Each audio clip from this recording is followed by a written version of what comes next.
Hello everyone and welcome back to your favourite YouTube channel educational hacks. This is Prem Pandey और आज हम पढ़ने वाले हैं क्लास 8th साइंस से chapter number 6 combustion and flame, जलना और लॉ।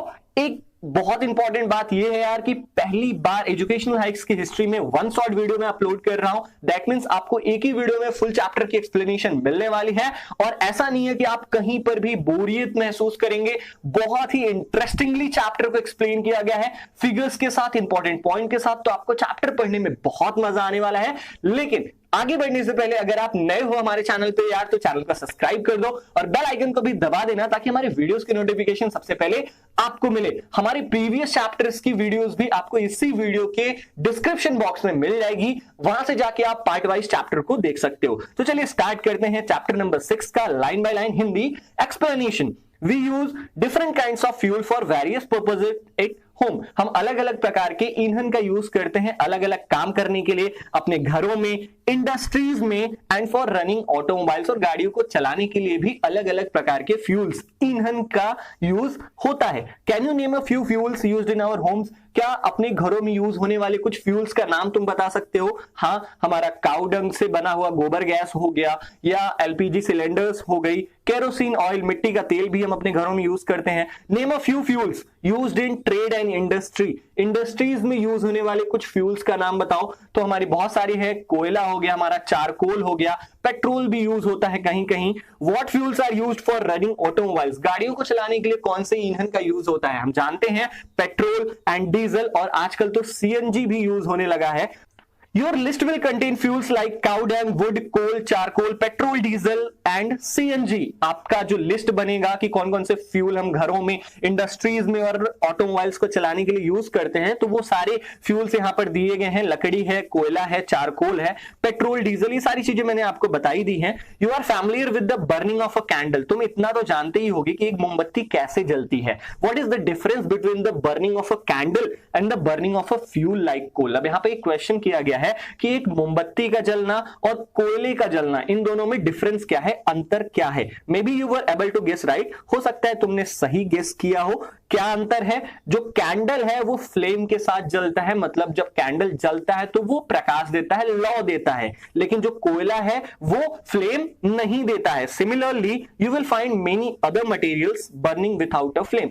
इसी प्रकार से तुम कई ऐसी सारी चीजों को देखोगे जो बिना फ्लेम के जलती हैं, जैसे कोयला जलता है। Let us study the chemical process of burning and the types of flame produced during this process. चलो इस पूरे चैप्टर में हम पढ़ेंगे कि कोई भी चीज जलती है तो वो क्यों जलती है, कौन कौन सी चीजें होती हैं जिसकी मदद से वो कोई भी चीज जलता है, या कैसे आग को बुझाया जाता है। ठीक है, और हम ये भी पढ़ेंगे कि कितने टाइप्स के फ्लेम होते हैं। Now next topic, what is combustion? Combustion क्या है? सिंपल भाषा में हम कहें तो किसी चीज के जलने को ही हम कंबस्शन कहते हैं। Recall the activity of burning of magnesium ribbon performed in class 7। आपने क्लास 7 में एक एक्टिविटी की होगी, आपने मैग्नीशियम रिबन को जला के देखा होगा। ये है मैग्नीशियम रिबन, ऐसे जल रहा है, तो उसमें हमने क्या सीखा था? हमने सीखा था कि that magnesium burns to form magnesium oxide. Magnesium ribbon जलता है और मैग्नीशियम ऑक्साइड फॉर्म करता है, और उसके साथ साथ वो गर्मी भी प्रोड्यूस करता है और लाइट भी प्रोड्यूस करता है। We can perform a similar activity with a piece of charcoal. हमने जो क्लास 7th में एक्टिविटी की थी वैसा ही कुछ हम क्लास 8th में भी कर सकते हैं। हम आज चारकोल को जलाकर देखेंगे। आपको करना क्या है? चिमटी से hold the piece with a pair of tongs. Charcoal के एक टुकड़े को आपको चिमटी से पकड़ना है और उसे जलते हुए कैंडल के पास ले जाना है या बर्नर के पास ले जाना है। अब तुम क्या देखोगे? वी फाइंड दैट, हम पाते हैं कि जो चारकोल है वो तो जल जाता है, और जैसे चारकोल जलता है we know that coal too burns in air. हमें ये भी जानते हैं कि जो कोयला है वो भी एयर में बर्न हो जाता है। एयर में बर्न होने का मतलब ऐसा नहीं है कि हवा चलती रहती है और उसमें आग लग जाती है। जो ओपन एयर होता है, जो नॉर्मल एयर होता है, उसमें आग लग जाती है, उसमें जलने लगता है। ठीक है, प्रोड्यूसिंग कार्बन डाइऑक्साइड, और जब कोयला जलता है तो कार्बन डाइऑक्साइड CO2 प्रोड्यूस करता है, हीट, गर्मी प्रोड्यूस करता है, और उसके साथ साथ लाइट भी वो प्रोड्यूस करता है। A chemical process in which a substance reacts with oxygen to give off heat is called combustion. एक ऐसा केमिकल प्रोसेस, एक ऐसी प्रक्रिया जिसमें कोई भी चीज ऑक्सीजन के संपर्क में आके ऑक्सीजन के साथ रिएक्ट करता है और हीट प्रोड्यूस करता है, उसी को हम कंबस्शन कहते हैं। कोई भी चीज है अगर वो जलता है तो हम उस प्रोसेस को कंबस्शन कहते हैं। The substance that undergoes combustion is said to be combustible. और जो चीज जलता है उसको हम कंबस्टिबल सब्सटेंसेस कहते हैं। जैसे लकड़ी जलती है तो वो कंबस्टिबल सब्सटेंसेस हो गया, पेपर जलता है इसलिए वो कंबस्टिबल सब्सटेंस हो गया। It is also called a fuel. और इसे हम और क्या कह सकते हैं, हम इसे फ्यूल भी कह सकते हैं। द फ्यूल में बी सॉलिड, लिक्विड और गैस। अब ये जो फ्यूल है, अब ये जो ईंधन है वो सॉलिड में भी हो सकता है जैसे लकड़ी, ठीक है, और लिक्विड में भी हो सकता है जैसे हमारा पेट्रोल और डीजल हो गया, गैस भी हो सकता है जैसे हमारे एलपीजी सिलेंडर्स हो गए, हमारा सीएनजी हो गया, ठीक है। Sometimes light is also given off during combustion। कभी कभी क्या होता है जब कोई चीज जलती है तो उसके लिए वहां पर प्रकाश भी आता है, वहां पर प्रकाश भी फैल जाता है। इधर एस अ फ्लेम और एस अ ग्लो। हो सकता है वो जो लाइट हो वो फ्लेम की वजह से आ रही हो या केवल ग्लो, केवल जो चमक है उसके जलने से उसकी वजह से आ रही हो। In the reaction mentioned above, magnesium and charcoal are combustible substances. जो दोनों एक्टिविटी हमने की, हमने चारकोल को जलाकर देखा, हमने मैग्नीशियम को जलाकर देखा, ये दोनों चीजें क्या है, कंबस्टिबल सब्सटेंसेस हैं, क्योंकि यही दोनों चीजें तो जल रही है ना। वी वर टोल्ड दैट, अब यहां पर बूझो कह रहा है कि हमें बताया गया है कि खाना हमारे लिए फ्यूल का काम करता है, ईंधन का काम करता है, लेकिन ऐसा क्यों, वो तो जलता नहीं है, फिर कैसे फ्यूल का काम करेगा। तो पहेली इसका आंसर कर रही है, कह रही है कि तुम सही हो, हमारे शरीर में खाना छोटे छोटे हिस्सों में टूट जाता है और ऑक्सीजन के साथ रिएक्ट करता है, जिसकी वजह से हीट प्रोड्यूस होती है, हमारे बॉडी में गर्मी प्रोड्यूस होती है, तभी तो खाना डाइजेस्ट होता है ना।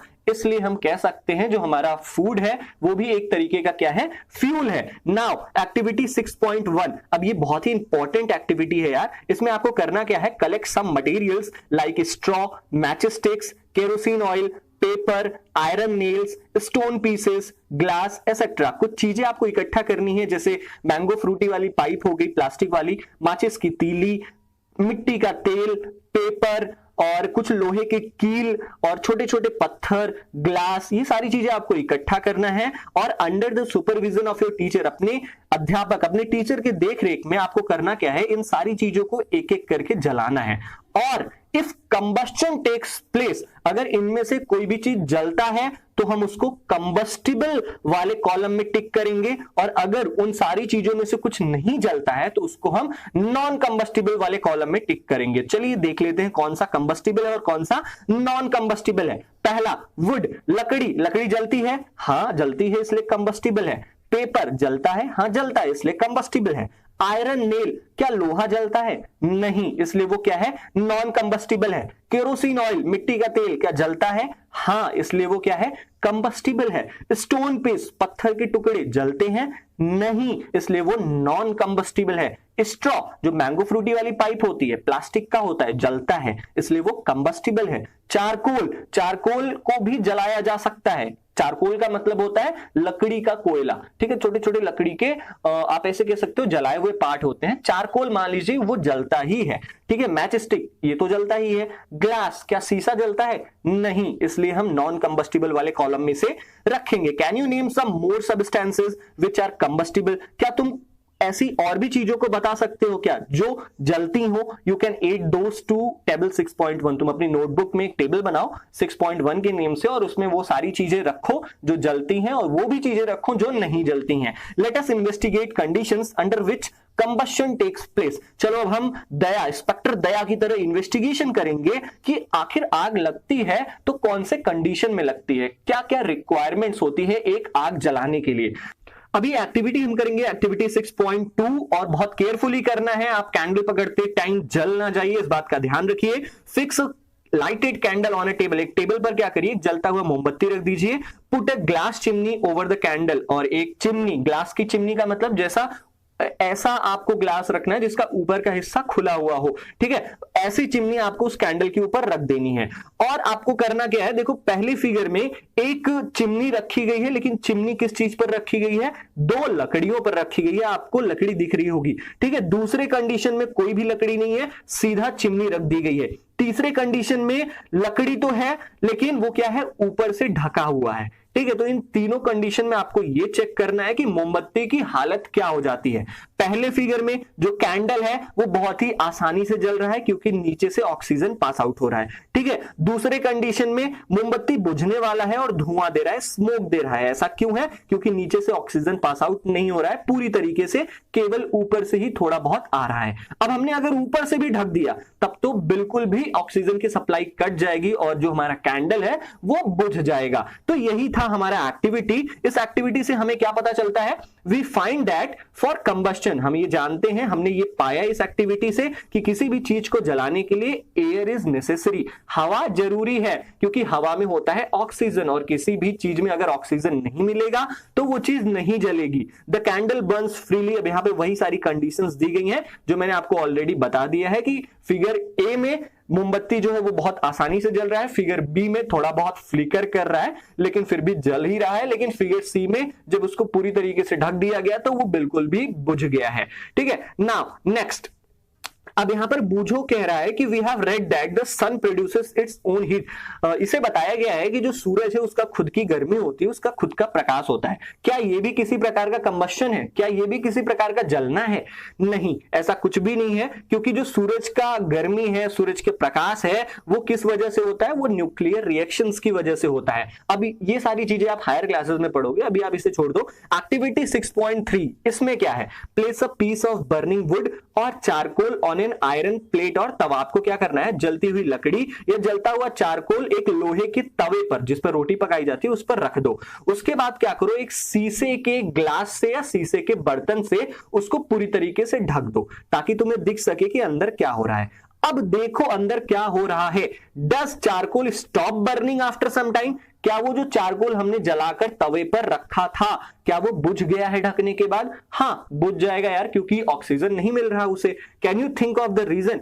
क्या कारण हो सकता है उसके बुझने का? तो कारण ये है कि एयर का जो सप्लाई है वो पूरी तरीके से बंद हो गया है, इसलिए वो जो आग है अंदर वो भी पूरी तरीके से बुझ गई है। You might have heard that when the clothes of a person catches fire. तुमने ये तो सुना ही होगा कि अगर किसी भी इंसान के कपड़े में आग लग जाती है, the person is covered with a blanket, उस इंसान को चद्दर से ढक दिया जाता है ताकि आग को बुझाई जा सके। ऐसा क्यों होता है? अब ऐसा इसलिए होता है यार ताकि जब चद्दर से ढक देंगे हम तो एयर की सप्लाई बिल्कुल भी नहीं होगी, जिससे आग क्या हो जाएगा? बुझ जाएगा। Now recall some of your experiences. अब आपको डे टू डे लाइफ के कुछ अनुभव के बारे में बताना है। Does a match stick burn by itself? क्या जो माचिस की तीली है वो अपने आप जल जाती है? और अगर अपने आप नहीं जलती तो वो कैसे जलती है? उसे हम माचिस के डिब्बे से रगड़ते हैं तभी तो जलती है ना। You must have had an experience of burning a piece of paper. तुमने कागज का टुकड़ा कभी जलाया है? Does it burn when a burning match stick is brought near it? क्या वो जल जाता है जब हम माचिस की तीली उसके पास लेके आते हैं? हाँ, अगर हम जलती हुई माचिस की तीली कागज के टुकड़े के पास लेके आएंगे तो वो जल जाएगा। Can you burn a piece of wood by bringing a lighted match stick near it? क्या तुम ऐसे ही, जैसे तुमने कागज को जलाया, क्या तुम ऐसे ही माचिस की तीली से एक बड़ी से लकड़ी को जला सकती हो? नहीं जला सकते हो भाई, क्योंकि उसमें टाइम लगेगा, थोड़ा आपको हीट करना पड़ेगा उस लकड़ी को, तब जाके वो जलेगा। Why do you have to use paper और केरोसिन ऑयल? तुम्हें उस लकड़ी को जलाने के लिए पेपर का यूज क्यों करना पड़ता है? क्यों तुम्हें मिट्टी के तेल डालना पड़ता है उस लकड़ी पर उसे जलाने के लिए? ऐसा क्यों होता है?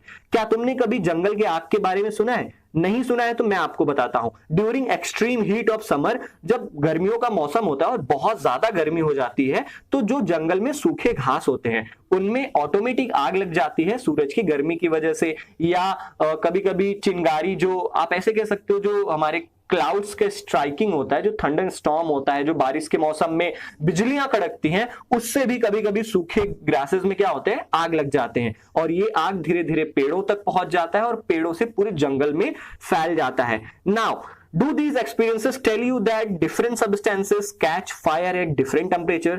क्या ऊपर जितनी भी चीजें हमने पढ़ी इससे हमें यह पता चलता है कि अलग अलग चीजें अलग अलग टेम्परेचर में आग पकड़ती हैं? जैसे कागज तुरंत आग पकड़ लेता है लेकिन लकड़ी को टाइम लगता है, कोयले को टाइम लगता है। मतलब हमें यह पता चल गया है कि अलग अलग चीजें अलग अलग टेम्परेचर पर फायर को कैच करती हैं। अब यहां पर एक बहुत इंपॉर्टेंट डिफिनेशन है कि the lowest temperature at which a substance catches fire is called its ignition temperature. वो सबसे कम तापमान, जिस तापमान में कोई भी चीज आग पकड़ती है, उसे हम उसका इग्निशन टेम्परेचर कहते हैं। जैसे हमारा कागज हो गया, कागज जिस टेम्परेचर पर जला वो अपने इग्निशन टेम्परेचर पे है। जब तक कोई भी चीज अपने इग्निशन टेम्परेचर पर नहीं पहुंचती है तब तक उस पे आग नहीं लगती है। जैसे हम क्या करते हैं, लकड़ी को गर्म करते हैं ना, ताकि उसकी इग्निशन टेम्परेचर तक पहुंचाया जा सके, उसके बाद उसमें आग लग जाती है। ठीक है, can you tell now why a match stick does not catch fire on it's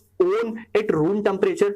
क्या अब तुम्हें पता चला, जो मैचस्टिक है, जो माचिस की तीली है, उसमें खुद जलाने वाली चीज रहती है, लेकिन वो अपने आप बिना रगड़े क्यों आग पकड़ नहीं लेती है? क्योंकि वो अपने इग्निशन टेम्परेचर तक नहीं पहुंचती है। जब हम उसे माचिस के डिब्बे से रगड़ते हैं तब वो अपनी इग्निशन टेम्परेचर पर पहुंचती है और तब जाके आग लगता है। Why does the matchstick start burning on rubbing it? वही यहां पर पूछा गया है कि क्यों माचिस के डिब्बे से रगड़ते ही माचिस की तीली में आग लग जाती है? क्योंकि वो जो माचिस की तीली है वो हिट हो जाती है, वो अपने इग्निशन टेम्परेचर तक पहुंच जाती है, इसलिए आग लग जाता है। अब यहां पर माचिस के पूरे इन्वेंशन के बारे में बताया गया है कि माचिस कैसे इन्वेंट हुआ और उसमें कौन कौन से केमिकल का यूज होता है, कैसे उसमें आग लगती है, ये सारी चीजें बताई गई हैं। ये जान लो, ये जीके के लिए इंपॉर्टेंट है, आपके सिलेबस पॉइंट ऑफ व्यू से बिल्कुल भी इंपॉर्टेंट नहीं है। जो माचिस का इतिहास है वो बहुत ज्यादा पुराना है, मोर देन 5000 ईयर्स अगो, आज से लगभग 5000 साल पहले की बात है। देवदार की छोटी छोटी लकड़ियों को सल्फर में डुबोया जाता था और उसी से माचिस का काम किया जाता था, और ये बात है एंशिएंट इजिप्ट की। लेकिन जो आज की माचिस हैं, जो हम यूज करते हैं, वो लगभग 200 साल पहले बनाई गई थी। कैसे बनाई गई थी? A mixture of antimony trisulphide, कुछ केमिकल्स का यूज किया गया था, जैसे ट्राइसल्फाइड, पोटेशियम क्लोरेट और व्हाइट फास्फोरस। ये इन 3 केमिकल्स को ग्लू, कुछ चिपकने जैसी चीज में मिलाया जाता था और उस पर स्टार्च भी अप्लाई किया जाता था। और ये सारा जो मिक्सचर है, जो सारा लेप है, उसको क्या किया जाता था? माचिस की तीली के ऊपरी वाले हिस्से में लगा दिया जाता था। और जब इसे when struck against a rough surface, जब इसे कभी खुरदुरे सरफेस पर रगड़ा जाता था, तो जो व्हाइट फास्फोरस है उसमें आग लग जाती थी। किसकी वजह से? रगड़ने की वजह से। This started the combustion of the match, और इसकी वजह से वो माचिस की तीली जलने लगती थी। लेकिन जो व्हाइट फास्फोरस है, प्रूव्ड टू बी डेंजरस, ये बहुत ही खतरनाक है उन दोनों के लिए। किन दोनों के लिए? जो माचिस की तीलियों को बनाता है और जो इसे यूज करता है, दोनों के लिए बहुत ज्यादा खतरनाक था, इसलिए इसे हटा दिया गया। अब क्या यूज होता है? These days, the head of the safety match, आज के दिनों में जो मैच स्टिक बनाई जाती है उसमें केवल 2 चीजें होती हैं। एक होता है एंटीमोनी ट्राइसल्फाइड और दूसरा होता है पोटेशियम क्लोरेट। इनको क्या किया जाता है? The rubbing surface has powdered glass, जो माचिस का डिब्बा होता है ना, उसमें भी 2 चीजें मिलाई जाती हैं और माचिस की तीली में भी 2 चीजें। माचिस की तीली में एंटीमोनी ट्राइसल्फाइड और पोटेशियम क्लोरेट होता है, और जो माचिस का डिब्बा होता है उसमें क्या होता है? उसमें शीशे के एकदम छोटे छोटे पार्टिकल्स को लगा के और रेड फास्फोरस मिलाया जाता है और माचिस के डिब्बे में लगा दिया जाता है। इससे क्या होता है? जो रेड फास्फोरस होता है वो थोड़ा कम डेंजरस होता है व्हाइट फास्फोरस के मुकाबले। ठीक है, और जब माचिस की तीली को माचिस के डिब्बे से रगड़ा जाता है, जो रेड फास्फोरस है वो व्हाइट फास्फोरस में कन्वर्ट हो जाता है, और जो व्हाइट फास्फोरस है वो तुरंत पोटेशियम क्लोरेट के साथ रिएक्शन करता है, जिससे चिंगारी निकलती है और आग लग जाता है, माचिस की तीली जलने लगती है। तो ये था पूरा माचिस का इतिहास, और कैसे जलता है, कौन कौन से केमिकल्स यूज होते हैं, वो सारी चीजें मैंने आपको बता दी। अब यहां पर एक चीज इंपॉर्टेंट है कि we find that a combustible substance can not catch fire और burn as long as its temperature is lower than its ignition temperature। यहां पर यह बताया गया है कि कोई भी जलने वाली चीज हो, कोई भी कंबस्टिबल सब्सटेंस हो, जैसे पेपर हो गया, जैसे लकड़ी हो गया, वो तब तक आग नहीं पकड़ेगा जब तक वो अपने इग्निशन टेम्परेचर तक नहीं पहुंच जाता है। समझ गए? अब पता चला क्यों कागज जल्दी आग पकड़ लेता है और जो लकड़ी है वो देर में आग पकड़ता है, क्योंकि उसके इग्निशन टेम्परेचर तक नहीं पहुंचा है वो। ठीक है, have you ever seen cooking oil catching fire when a frying pan is kept for long on a burning stove? क्या तुमने कभी देखा है जो खाना बनाने वाला तेल होता है उसमें आग लग जाती है, जब बहुत लंबे समय तक उसे स्टोव पर रखा जाता है और छोड़ दिया जाता है ना, तो उसमें आग लग जाती है। ऐसा क्यों होता है? क्योंकि वो जो कुकिंग ऑयल है वो अपने इग्निशन टेम्परेचर तक पहुंच चुका है। केरोसिन ऑयल जो मिट्टी का तेल होता है और लकड़ी होती है, do not catch fire on their own, वो अपने आप से आग नहीं पकड़ते हैं। मिट्टी का तेल ऐसा नहीं है कि अपने आप जल जाएगा, लकड़ी ऐसी नहीं है कि अपने आप ही जल जाएगा। बट लेकिन अगर मिट्टी के तेल को थोड़ा सा गर्म कर दिया जाए, थोड़ी सी किसी चीज से आग लगा दी जाए, इट विल कैच फायर, इसमें आग लग जाएगी। जैसे माचिस की तीली ही उसके पास ले जाया जाए तो आग लग जाएगी। लेकिन अगर वहीं पर लकड़ी को हम थोड़ा सा हीट करें तो आग नहीं लगने वाली है। क्यों नहीं लगेगी? क्योंकि लकड़ी अपने इग्निशन टेम्परेचर तक नहीं पहुंच पाया है। ठीक है, उसको थोड़ा और गर्म करेंगे, हम थोड़ा टाइम तक गर्म करेंगे, तब जाके लकड़ी में आग लगेगी। Does it mean that ignition temperature of kerosene oil is lower than that of would? क्या इसका यह मतलब है कि जो मिट्टी का तेल है उसका इग्निशन टेम्परेचर लकड़ी के इग्निशन टेम्परेचर से कम होता है? हां, सही है, क्योंकि मिट्टी का तेल जल्दी आग पकड़ता है, इसलिए इसका जो इग्निशन टेम्परेचर है वो कम है, और लकड़ी जो है वो बाद में आग पकड़ता है, इसलिए इसका इग्निशन टेम्परेचर क्या है? ज्यादा है। Does it mean that we need to take special care in storing kerosene oil? क्या इसका यह मतलब है कि हमें मिट्टी के तेल को बहुत सावधानी से स्टोर करना चाहिए? हां, क्योंकि बहुत ज्यादा ज्वलनशील होता है और जल्दी से आग पकड़ लेता है। The following activity shows that it is essential for substance to reach ignition temperature to burn. अब ये जो नीचे आपको एक्टिविटी दिखाई गई है, इस एक्टिविटी में ये बताया गया है कि किसी भी चीज में आग लगाने के लिए उसको अपने इग्निशन टेम्परेचर तक पहुंचना पड़ता है।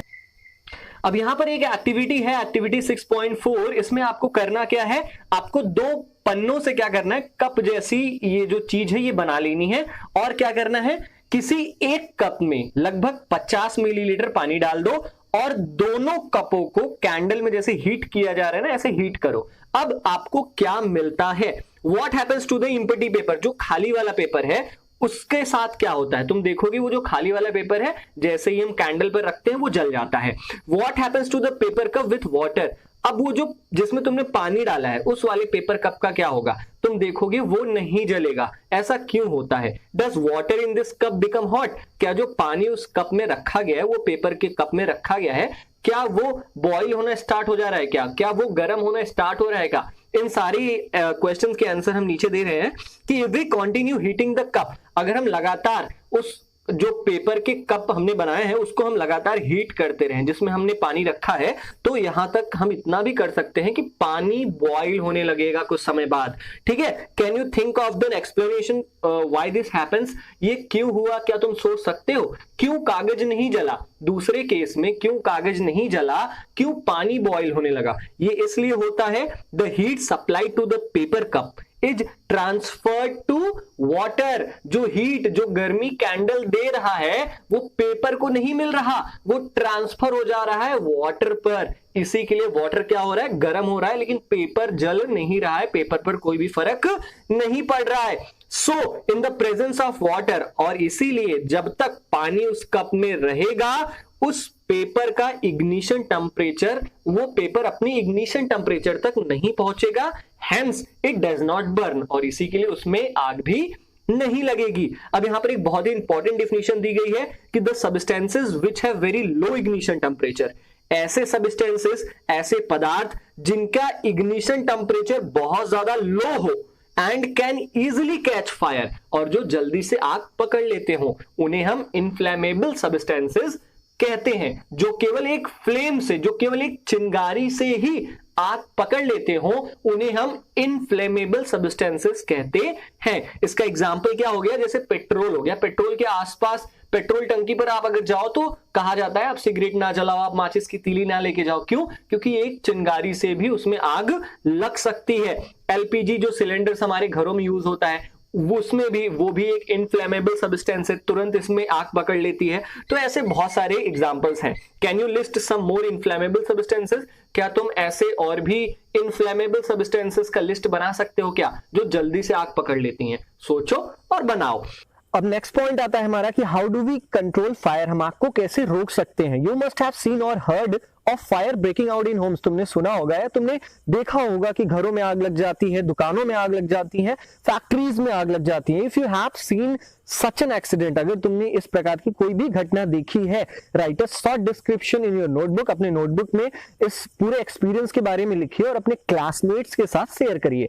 Find out the telephone number of the fire service in your area. आपको करना क्या है कि ये बहुत ज्यादा जरूरी है कि तुम अपने अगल बगल का जो फायर स्टेशन का नंबर है उसको रखो अपने पास। If a fire breaks out in your house, अगर तुम्हारे घर में आग लगती है और इन योर नेबरहुड या पड़ोस में आग लगती है, तो सबसे पहला काम क्या होना चाहिए? फायर ब्रिगेड को कॉल करना। इट इज इंपॉर्टेंट, अब यहाँ पर पहली पूछ रही है, बता रही है कि it is important that all of us know the telephone numbers of the fire service. ये बहुत ज्यादा जरूरी है कि हम सबके पास हमारे फायर स्टेशन, फायर सर्विस का नंबर हो, जैसे पहली के पास है।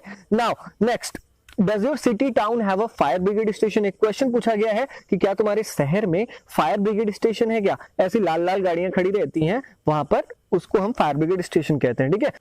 When a fire brigade arrives, what does it do? जब कहीं आग लगती है और फायर ब्रिगेड आता है तो वो करता क्या है? सबसे पहले आपने देखा ही होगा कि वो उसका सबसे पहला काम होता है कि जलती हुई चीज पर पानी डालना। It pours water on the fire.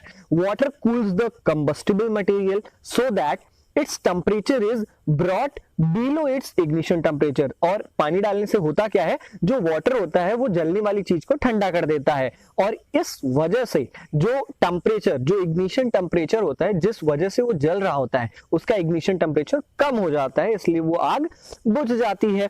This prevents the fire from spreading, और इससे क्या होता है? आग फैलती नहीं है। अब उसके अलावा क्या होता है? जो पानी जब आग पर पड़ता है तो भाप बनाता है, वैपर बनाता है, ठीक है, जिससे वैपर से क्या होता है? वो पूरी जलने वाली चीज को सराउंड कर लेता है, घेर लेता है, जिससे ऑक्सीजन की सप्लाई कट जाती है, और जैसे ही ऑक्सीजन की सप्लाई कटेगी आग भी हमारा बुझ जाएगा। ये नॉर्मल सी बात है, आग तभी जलती है जब ऑक्सीजन होता है। You have learn that there are 3 essential requirements for producing fire. तुमने ये तो सीखा ही होगा, मैंने अब तक चैप्टर में बताया आपको कि 3 चीजें जरूरी होती हैं किसी भी आग को जलने के लिए। वो कौन सी चीजें होती हैं? Can you list these requirements? ये जरूरतों को तुम लिस्ट कर सकते हो, कौन सी 3 चीजें हैं? चले मैं आपको बताता हूं। These are fuel, air and heat. अब सबसे पहली चीज है कि फ्यूल, जो चीज जल रही है उसका होना तो जरूरी है, क्योंकि वो चीज ही नहीं रहेगी तो जलेगा क्या। ऑक्सीजन का होना जरूरी है, और ऑक्सीजन कहां से मिलता है? हमें एयर से मिलता है। दूसरी चीज हीट, कहीं ना कहीं आग का एक फ्लेम चाहिए, हीट चाहिए, तभी तो आग जलेगी ना। To raise the temperature of the fuel beyond the ignition temperature. Heat देने से क्या होता है कि किसी भी चीज का टेम्परेचर राइज होता है या लो होता है। लो तो नहीं होता, राइज ही होता है, और राइज होकर वो अपने इग्निशन टेम्परेचर तक पहुंचाता है, जिससे उसमें आग लग जाती है। Fire can be controlled by removing 1 or more of these requirements. हम आग को इन तीनों में से किसी भी चीज को हटाकर, फ्यूल, एयर और हीट, इन तीनों में से अगर कोई भी चीज ना हो तो जो आग है वो बुझ जाएगी, उस पर हम काबू पा सकते हैं। The job of a fire extinguisher is to cut off the supply of air और to bring down the temperature of the fuel. अब जो फायर एक्सटिंग्विशर, जो सिलेंडर्स में, हमारे ऑफिसेज में, हमारे घरों में लगाए जाते हैं ना फायर एक्सटिंग्विशर, उनका काम क्या होता है? उनका काम ये होता है कि वो ऑक्सीजन की सप्लाई को एकदम कट कर देती हैं। ऑक्सीजन नहीं मिलता, आग नहीं जलती। या कभी कभी वो क्या करते हैं, जो जलने वाली चीज है उसके टेम्परेचर को डाउन कर देते हैं, और जैसे ही वो अपने इग्निशन टेम्परेचर से नीचे आता है आग बुझ जाती है। या कभी कभी तो दोनों करते हैं, फायर एक्सटिंग्विशर दोनों काम कर लेते हैं, एयर की सप्लाई को भी कट कर सकते हैं और टेम्परेचर को डाउन भी कर सकते हैं। Notice that the fuel in most cases can not be eliminated.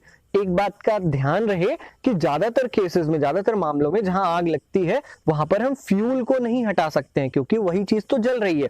For example यहाँ पर दिया गया है कि अगर किसी बिल्डिंग में आग लगती है और building catches fire, the whole building is the fuel. अब आग लगी है बिल्डिंग में, तो जो चीज जल रही होती है वही तो है ना कंबस्टिबल सब्सटेंस, वही तो है ना फ्यूल।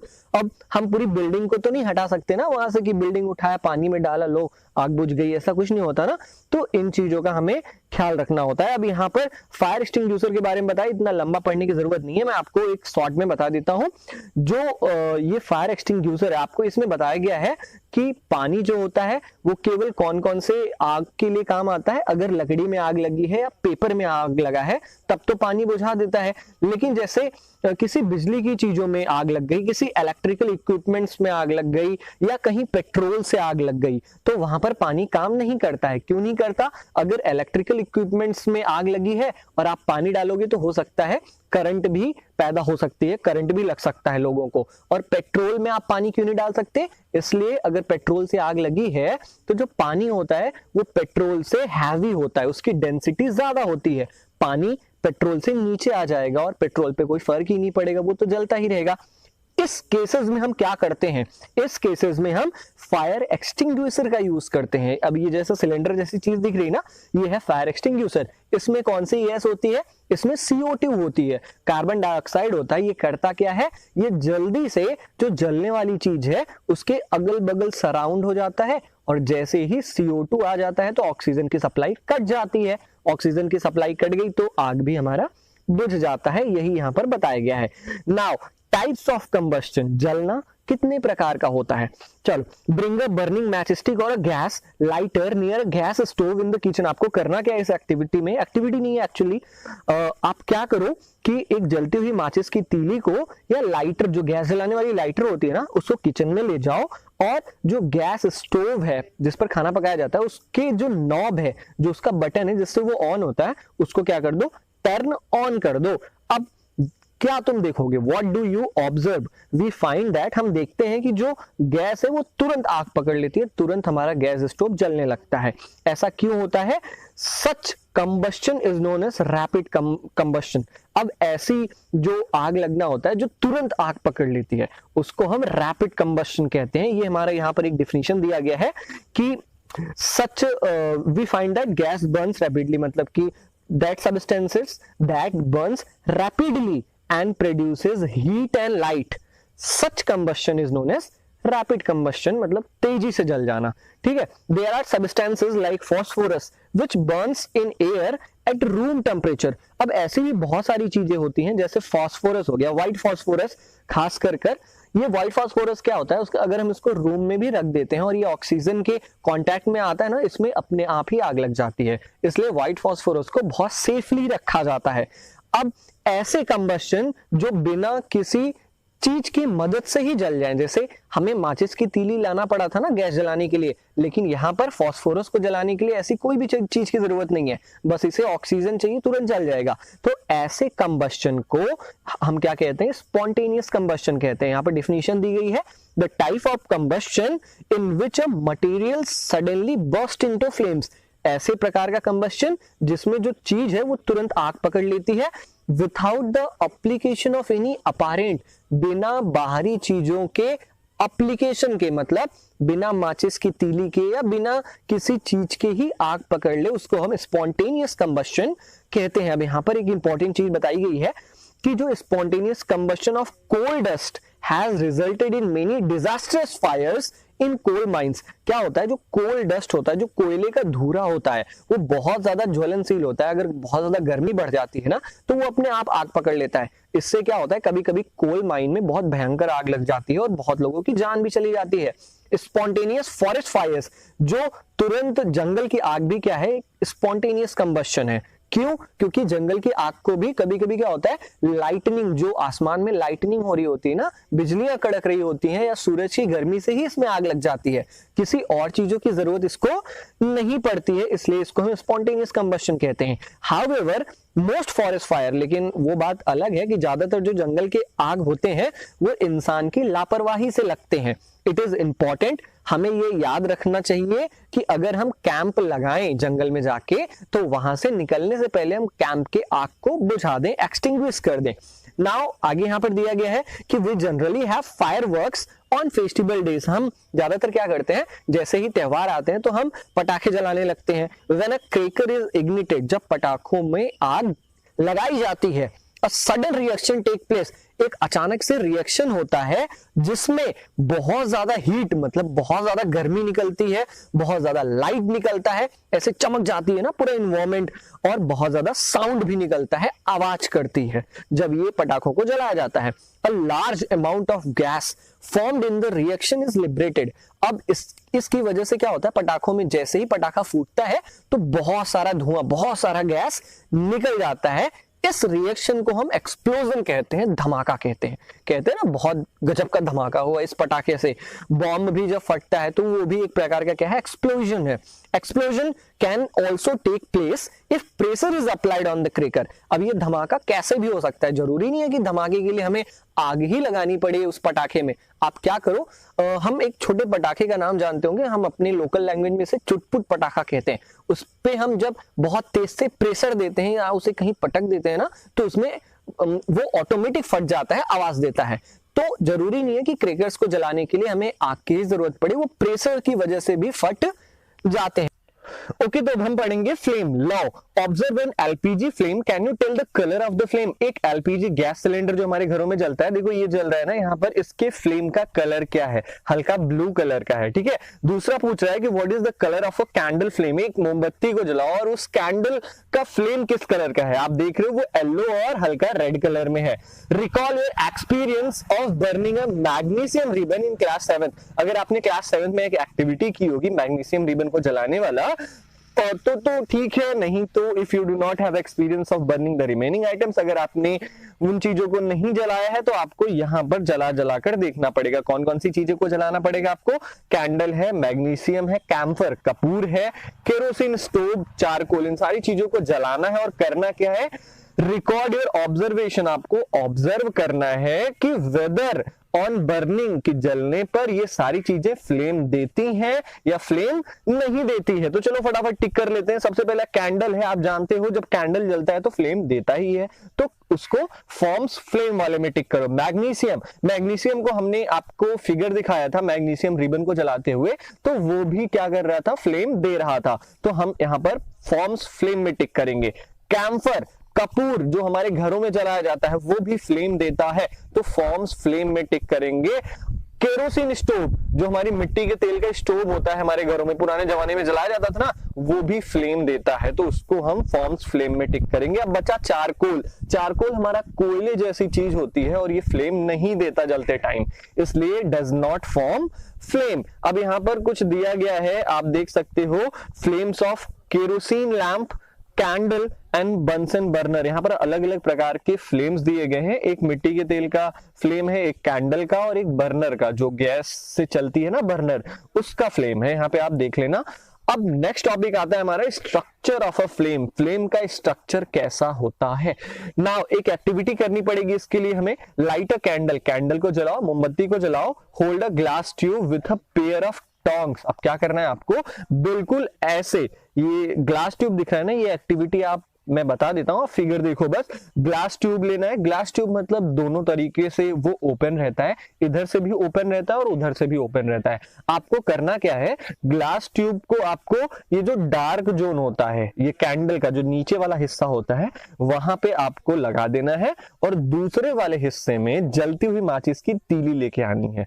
आप देखोगे कि इस तरफ हल्का हल्का फ्लेम दिख रहा है। ये फ्लेम क्यों होता है, ये फ्लेम इसलिए होता है क्योंकि जो कैंडल है वो धीरे धीरे पिघल रहा है, वेपोराइज हो रहा है, और जैसे जैसे कैंडल पिघलेगा इधर वेपर्स आएंगे इस तरफ और इधर भी फ्लेम जल जाएगा। यही हमें पता करना था। अब यहाँ पर एक बहुत ही इंपॉर्टेंट चीज है कि द सब्सटेंसेस, ऐसे पदार्थ विच वेपोराइज, जो जलते जलते वेपोराइज हो जाए, वेपर बन जाए, उड़ जाए, जो जलते जलते ड्यूरिंग बर्निंग वो फ्लेम देते हैं। फिर से सुन लो, वो सब्सटेंसेस जो जलते जलते वेपोराइज हो जाए, मतलब जलते जलते खत्म हो जाए, जैसे मोमबत्ती हो गई, मिट्टी का तेल हो गया, ये जलते जलते खत्म हो जाते हैं ना, तो इन फ्यूल्स जो होते हैं वो क्या होता है, वो फ्लेम्स देते हैं। जैसे कि केरोसिन ऑयल, मिट्टी का तेल मैंने आपको बताया, मॉल्टन वैक्स मैंने बताया, मोमबत्ती, तो ये सारी चीजें क्या होती हैं, फ्लेम्स देती हैं, क्योंकि ये जलते जलते क्या हो जाती हैं, वेपोराइज हो जाती हैं,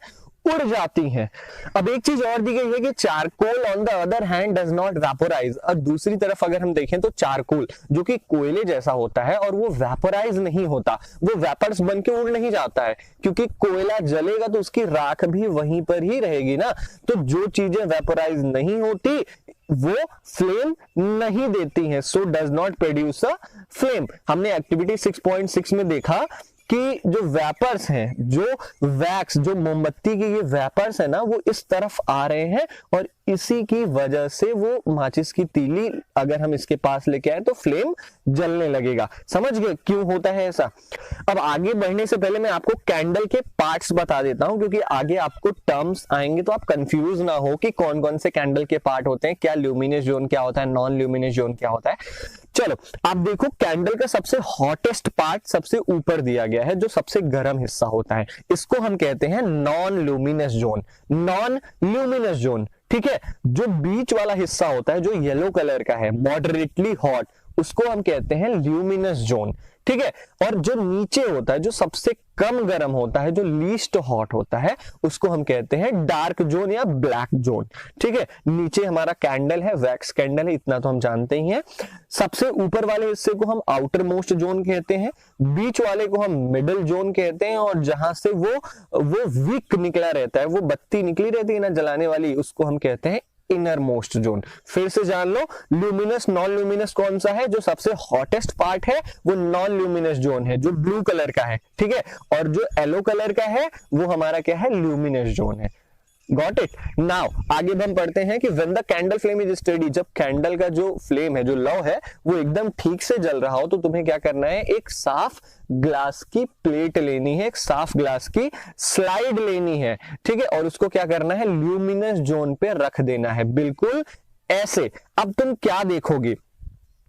hold it there with a pair of tongs, चिमटी से उसको 10 सेकेंड तक वहीं पर पकड़ के रखो और उसके बाद हटा लो। अब तुम क्या देखोगे? तुम देखोगे कि एक गोले कलर का, सर्कुलर ब्लैक कलर का रिंग बन गया है धुएं का, धुएं के धब्बे पड़ गए हैं।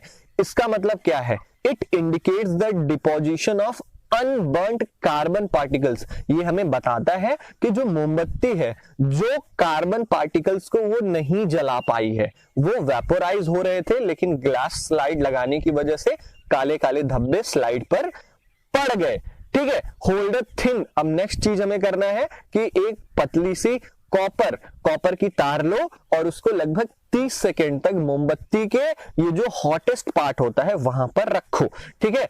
आप देखोगे कि जो आउटसाइड फ्लेम, जो फ्लेम के बाहर वाला हिस्सा है, वो बिल्कुल रेड हो गया है।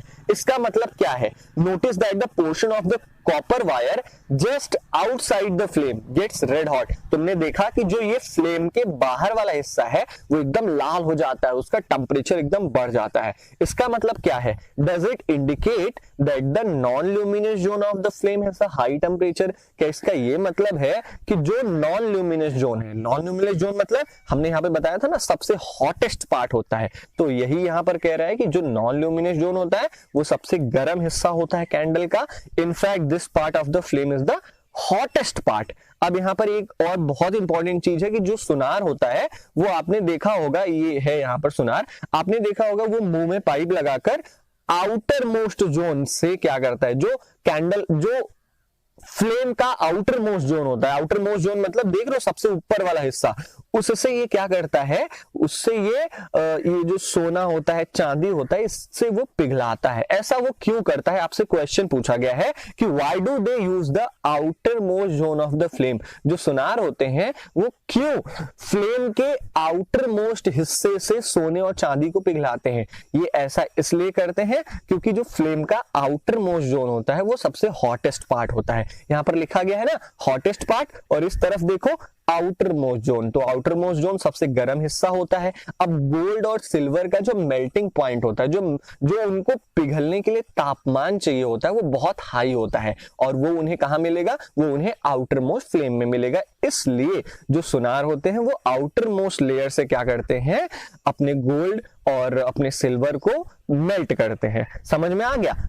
अब नेक्स्ट टॉपिक आता है हमारा कि व्हाट इज फ्यूल? ईंधन क्या होता है? Recall that the sources of heat energy for domestic and industrial purposes are mainly wood, charcoal, petrol, kerosene etcetera. हम जानते हैं कि हमारे घरों में या इंडस्ट्रीज में भी हीट एनर्जी देने के लिए, मतलब कोई चीज पकाने के लिए हम क्या करते हैं? हीट एनर्जी लेते हैं। और वो हीट एनर्जी हमें कहां से मिलता है? ज्यादातर लकड़ियां जला के मिलता है, चारकोल जलाकर मिलता है, पेट्रोल जलाकर मिलता है, केरोसिन मिट्टी का तेल जलाकर मिलता है। इन्हीं सारे सब्सटेंसेस को हम फ्यूल्स कहते हैं। अब एक अच्छा फ्यूल कैसा होना चाहिए? A good fuel is one which is readily available. एक अच्छा फ्यूल, एक अच्छा ईंधन वो होता है जो आसानी से अवेलेबल हो, मौजूद हो। इट इज चीप, वो सस्ता हो, और it Burns easily in air at a moderate rate, और ये आसानी से ऑक्सीजन के कांटेक्ट में आने से जलने लगे। हम उसको अगर जलाएं तो ऑक्सीजन के कांटेक्ट में वो ठीक से जले और मॉडरेट रेट से जले। मॉडरेट रेट का मतलब ऐसा नहीं है कि बहुत ज्यादा धमाका सा हो जाए, ठीक है, आराम से मॉडरेट रेट पे जले। It produces a large amount of it, और एक गुड फ्यूल को और कैसा होना चाहिए, एक अच्छा फ्यूल जो होता है वो बहुत ज्यादा गर्मी प्रोड्यूस करता है जिससे ज्यादा से ज्यादा काम हो सके। It does not leave behind any undesirable substances, और जो एक अच्छा फ्यूल होता है, जो गुड फ्यूल होता है, वो अपने पीछे कोई भी खतरनाक गैसेस नहीं छोड़ता है, कोई भी खतरनाक सब्सटेंसेस नहीं छोड़ता है। There is probably no fuel that could be considered as an ideal fuel, लेकिन हमारे पास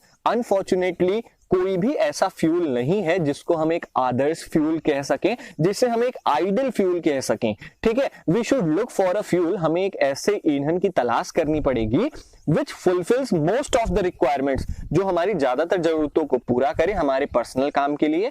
fuels differ in their cost, जो ईंधन होते हैं, जो फ्यूल्स होते हैं, वो अलग अलग दामों पे मिलते हैं। कुछ फ्यूल्स सस्ते होते हैं, कुछ फ्यूल्स महंगे होते हैं। जैसे पेट्रोल 80 रुपए है, लकड़ी जो है हमारा सस्ता है, मिट्टी का तेल हमारा सस्ता है। Make a list of fuels, आपको करने क्या है, आप जितने फ्यूल्स को जानते हो उनका लिस्ट बनाइए और सॉलिड, लिक्विड और गैस में उन्हें कैटेगराइज करिए। यहां पर एक टेबल दिया गया है, टेबल 6.3, यहां पर कैटेगराइज किया गया है। चलिए देखते हैं। सॉलिड फ्यूल, सॉलिड फ्यूल में हमारा लकड़ी दी गई है, चारकोल दिया गया है, कोयला तो उसने पहले से ही लिख के रखा था, तो 3 हो गए हमारे सॉलिड फ्यूल। कौन कौन सा, कोयला, लकड़ी और charcoal. Liquid fuel, liquid fuel में हमारा कौन सा आता है, हमारा पेट्रोल हो गया, केरोसिन ऑयल मिट्टी का तेल हो गया, डीजल भी हो गया क्योंकि वो भी गाड़ियों को चलाने के काम आता है, तो वो भी एक प्रकार का क्या है, फ्यूल है। Now gaseous fuel, gaseous fuel में कौन कौन सा आता है, CNG, PNG, compressed natural gas, और ये हमारा आता है पीएनजी नहीं, सॉरी एलपीजी होना चाहिए, यहाँ पर ये रॉन्ग लिखा गया है, लिक्विड पेट्रोलियम गैस। समझ गए ना आप। चलो नेक्स्ट टॉपिक आता है हमारा फ्यूल इफिशियंसी, कि हम ईंधन को कैसे बचा सकते हैं, हमें क्यों बचाना चाहिए। Suppose you are asked to boil a given quantity of water using cow dung, coal and LPG as a fuel. मान लो कि तुम्हें कहा गया हो कि तुम पानी गर्म करो किन चीजों का प्रयोग करके, या तो काउडंग, काउडंग का क्या मतलब होता है, हम जानते हैं गाय के गोबर से एक फ्यूल बनाया जाता है, ईंधन बनाया जाता है, जो गांव में ऊपरी कहते हैं जिसे हम, ठीक है। तो क्या होता है कि तुम्हें 3 ईंधन, 3 फ्यूल दिया गया है, एक काउडंग दिया गया है, कोयला दिया गया है और एक एलपीजी दिया गया है। अब कहा गया है आपसे कि आप पानी गर्म करिए इन्हीं फ्यूल के मदद से। आप कौन से फ्यूल का यूज करोगे? अगर मुझसे पूछो तो मैं तो काऊ डंग का यूज करूंगा, क्योंकि भाई गाय तो गोबर अनलिमिटेड देती है ना, लेकिन कोयला और एलपीजी तो अनलिमिटेड नहीं है, वो लिमिटेड सोर्सेज हैं, वो खत्म हो जाते हैं। आप अपना रीजन दो। हमने रीजन ये दिया कि LPG and coal are exhaustible natural resources, but cow dung is non exhaustible, वो खत्म नहीं होगा। You may take the help of your parents, आप अपने पेरेंट्स की भी मदद ले सकते हो। इसमें पेरेंट्स की क्या मदद लेना, हमने बता दिया ना आपको कि काऊ डंग ही आप करोगे, क्योंकि वो क्या है, वो खत्म नहीं होगा, लेकिन एलपीजी और कोयला जो है वो खत्म हो सकता है। Do these 3 fuels produce the same amount of heat, क्या ये तीनों फ्यूल्स एक ही मतलब कि सेम अमाउंट ऑफ हीट देंगे क्या, वो एक ही टेम्परेचर पर जलेंगे? ऐसा तो नहीं है ना, कोई कम हीट देगा, कोई ज्यादा हीट देगा। फॉर एग्जांपल कोयला सबसे ज्यादा हीट देगा, लेकिन वहीं पर काऊ डंग जो होता है वो कम हीट देगा। चलो अब एक इंपॉर्टेंट डिफिनीशन यहां पर ये है कि कैलोरीफिक वैल्यू की डिफिनीशन दी गई है, the amount of heat energy produced on complete combustion of 1 kg of fuel is called its calorific value.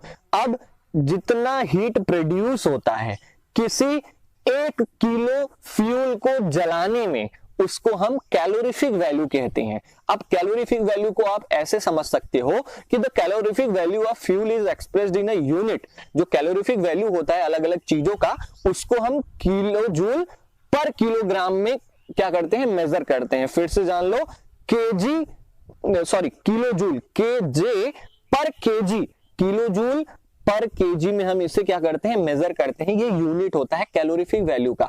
चलो अब हम अलग अलग सब्सटेंसेस के कैलोरीफिक वैल्यू देखेंगे। कैलोरीफिक वैल्यू का मतलब ये समझ लो कि कितना हीट देता है। जैसे देखो काउडंग जो मैंने अभी बताया, गाय के गोबर से जो ईंधन बनाया जाता है वो 6000 से 8000 किलो जूल हीट देता है। नाउ लकड़ी वहीं पर 17000 से 22000 किलो जूल हीट देता है। नाउ 1 किलो लकड़ी जलाने पर 17000 से 22000 किलो जूल हीट देता है। वहीं पर काउडंग 1 किलो काउडंग जलाने पर 6000 से 8000 किलो जूल हीट देता है। समझ गए ना? सबसे कम किसका है? काउडंग का ही तो है ना, गाय के गोबर का ही यहाँ पर सबसे कम है। आप देख लेना, अलग अलग चीजों का अलग अलग कैलोरीफिक वैल्यू है। कैलोरीफिक वैल्यू का मतलब कितना गर्मी वो देता है, कितना हीट वो देता है। अब यहाँ पर हमारा नेक्स्ट टॉपिक आता है कि burning of fuels leads to harmful products. अगर हम फ्यूल्स को जलाएंगे तो वो अपने पीछे बहुत ही खतरनाक प्रोडक्ट्स को छोड़ के जाता है, बहुत ही खतरनाक गैसेस छोड़ता है, जिससे ना कि केवल हमारा एनवायरमेंट गंदा होता है बल्कि हमें अलग अलग प्रकार की डिजीजेस भी होती हैं। The increasing fuel consumption has harmful effects on the environment. हम जितना लगातार डे टू डे हमारी जो फ्यूल का कंजप्शन है, पेट्रोल डीजल का कंजप्शन, कोल का कंजप्शन, ये दिन बे दिन बढ़ता जा रहा है, जिससे क्या होता है, हमारा एनवायरमेंट जो होता है वो पल्यूट होता है, गंदा होता है। सबसे पहला फर्क क्या पड़ता है? कार्बन फ्यूल्स लाइक वुड, जो कार्बन देने वाले फ्यूल्स हैं, जो अपने पीछे कार्बन छोड़ते हैं, जैसे लकड़ी को जलाएं तो वो अपने पीछे कार्बन छोड़ता है, कोयला भी अपने पीछे कार्बन को छोड़ता है, पेट्रोलियम भी अपने पीछे कार्बन को छोड़ता है, ये अनबर्न्ड कार्बन को छोड़ते हैं। अब ये जो अनबर्न्ड कार्बन पार्टिकल्स होते हैं ना, these fine particles are dangerous pollutants, ये बहुत ही खतरनाक चीजें होती हैं, बहुत ही खतरनाक पॉल्यूटेंट्स होते हैं, जो कि हमारे अंदर एक बहुत ही खतरनाक बीमारी को पैदा करते हैं, जिसको हम अस्थमा कहते हैं, जिसमें सांस लेने में दिक्कत होती है। ठीक है, अब यहाँ पर दिया गया है कुछ, आप इसको पढ़ लेना, ये सिलेबस के पॉइंट ऑफ व्यू से इंपॉर्टेंट नहीं है। Now second point, burning of fuel से हमें दूसरा क्या नुकसान होता है? Incomplete combustion of these fuels. अगर ये जो फ्यूल्स हैं, जो पेट्रोल हो गया, डीजल हो गया, वुड हो गया, अगर ये ठीक से नहीं जले, इनका कंबस्शन ठीक से ना हो, अगर इनका कंबस्शन इनकम्प्लीट हो, तो ये अपने पीछे कार्बन मोनोऑक्साइड गैस, जो कि ओजोन लेयर को होल करने में सबसे बड़ा हाथ होता है कार्बन मोनोऑक्साइड गैस का, वो छोड़ता है। It is very poisonous gas, ये बहुत ही जहरीला गैस है। It is dangerous to burn coal in a closed room. जो कोल होता है, जो कोयला होता है, उसको अगर हम एक कमरे में जलाएंगे ना, तो ये बहुत ही खतरनाक हो सकता है। जो द कार्बन मोनोऑक्साइड गैस, जो ये कार्बन मोनोऑक्साइड गैस होता है, वो यहां तक इंसान को मार भी सकता है। अगर एक बंद कमरे में कोयला जला के रख दिया जाए और वहीं पर कोई इंसान सो रहा हो, तो वो मर जाएगा। ठीक है, क्यों? क्योंकि जो ये कोयला होता है वो अपने पीछे क्या करता है? कार्बन मोनोऑक्साइड गैस छोड़ता है, जो कि बहुत खतरनाक होती है। नाउ ये बूझो बोल रहा है, ओहो, so that is why we are advised never to sleep in a room with burning or smoldering coal fire in it।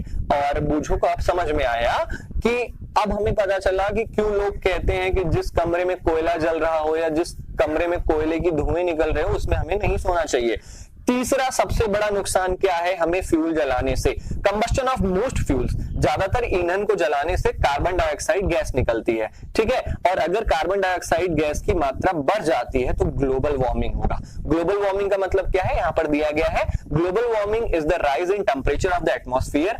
Atmosphere, हमारे वातावरण का तापमान बढ़ जाना ही ग्लोबल वार्मिंग है। जब बहुत ज्यादा गर्मी हो जाएगी इस धरती पे, तब हम कहते हैं कि ग्लोबल वार्मिंग हो गया है। मतलब ये जो पूरा धरती है, ये जो ग्लोब है, वो वार्म हो गया है।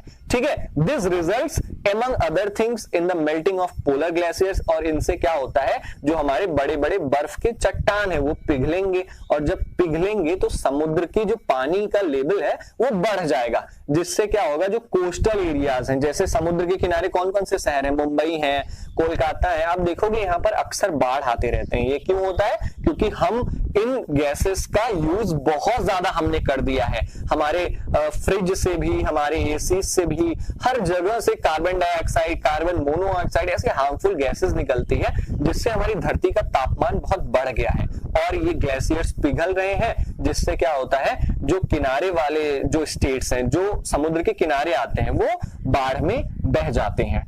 चलो ना फोर्थ और सबसे लास्ट वाला पॉइंट क्या है कि burning of coal and diesel releases sulphur dioxide. अगर हम कोयला को या डीजल को जलाते हैं तो वो अपने पीछे सल्फर डाइऑक्साइड गैस छोड़ता है। It is an extremely suffocating and corrosive gas. अब ये जो सल्फर डाइऑक्साइड होता है ये बहुत ही ज्यादा दम घुटाने वाला गैस है और बहुत ही खतरनाक गैस है, कोरोसिव गैस है। मोर ओवर, और इससे भी कहीं ज्यादा, petrol engines give of gaseous oxides of nitrogen. जो पेट्रोल की गाड़ियां होती है, जो पेट्रोल से चलती है, जैसे हमारी बाइक होता है, वो अपने पीछे क्या छोड़ता है, नाइट्रोजन का ऑक्साइड छोड़ता है। ठीक है, इससे क्या होता है, ऑक्साइड्स ऑफ सल्फर, जो डीजल के जलने से जो सल्फर का ऑक्साइड आया था और पेट्रोल के जलने से नाइट्रोजन का ऑक्साइड आया है, अब ये दोनों डिसॉल्व हो जाते हैं, घुल जाते हैं। किसमें घुल जाते हैं, जो बारिश होती है ना, इसमें ये घुल जाते हैं और एसिड फॉर्म कर लेते हैं। इसी को हम एसिड रेन कहते हैं। आप फिर से जान लो, एसिड रेन में कौन कौन सी चीजें होती हैं, sulphur oxide and nitrogen oxide mix with rain so that it can form acid rain. इसलिए वो क्या बना लेते हैं, एसिड रेन बना लेते हैं। इट इज वेरी हार्मफुल, ये बहुत ही खतरनाक होता है। ये जो एसिड रेन है वो हमारी फसलों के लिए, बिल्डिंग्स के लिए, मिट्टी के लिए, इन सारी चीजों के लिए बहुत ही ज्यादा खतरनाक होता है, क्योंकि बिल्डिंग्स पे ना धब्बे पड़ जाते हैं। अगर जैसे हमारे ताजमहल पे भी व्हाइट संगमरमर का बना है और एसिड रेन से ताजमहल को बहुत ज्यादा नुकसान पड़ रहा है। It is very harmful for crops, buildings and soil. You have already learned about it in class 7। आपने क्लास 7 में एसिड रेन के बारे में पहले से ही पढ़ लिया है। The use of diesel and petrol as fuels in automobiles is being replaced by CNG because CNG produces the harmful products in very less amount. CNG is a cleaner fuel. अब यहां पर कहा गया है कि पेट्रोल और diesel की जगह इन दिनों हम सीएनजी, कंप्रेस्ड नेचुरल गैस का यूज कर रहे हैं, जो कि पेट्रोल और डीजल के मुकाबले थोड़ा सा कम पॉल्यूटेंट देता है, थोड़ा सा कम हार्मफुल सब्सटेंसेस को प्रोड्यूस करता है। इसलिए हम ऐसा कह सकते हैं कि जो सीएनजी है वो सबसे क्लीनर फ्यूल है, जो सबसे साफ ईंधन है ये। ठीक है, तो इसी तरीके से हमारा चैप्टर खत्म हो जाता है यार। इसके आगे कुछ भी नहीं है और आई होप कि आपको ये चैप्टर अच्छे से समझ में आया होगा और आई होप कि मैंने आपको बोर नहीं किया होगा। अगर वीडियो पसंद आए तो लाइक करना यार, चैनल को सब्सक्राइब करो और शेयर करना हमारी वीडियो को बिल्कुल ना भूलना। मिलते हैं अपने अगले वीडियो में, तब तक के लिए जय हिंद।